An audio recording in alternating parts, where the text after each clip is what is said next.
विश्वतस्परिहवामहे जनेभ्यः अस्माकमस्तु केवलः इन्दन्नरो मे मधिताहवन्ते यत्पार्यायुनगते धियस्ताः शूरो नृषाता शवसश्चकार आगोमतिन्द्रजे भगात्वं नः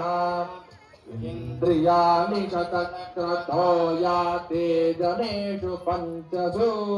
इन्द्रियाणि शतक्रतो याते जनेषु पञ्चसु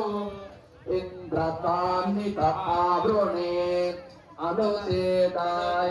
अनुतेदाय मह इन्द्रियाय सत्राते विश्वमनुवृत्रहत्ये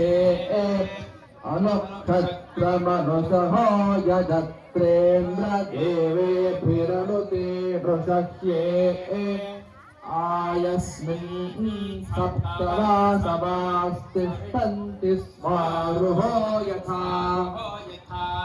ऋषिर्न दीर्घ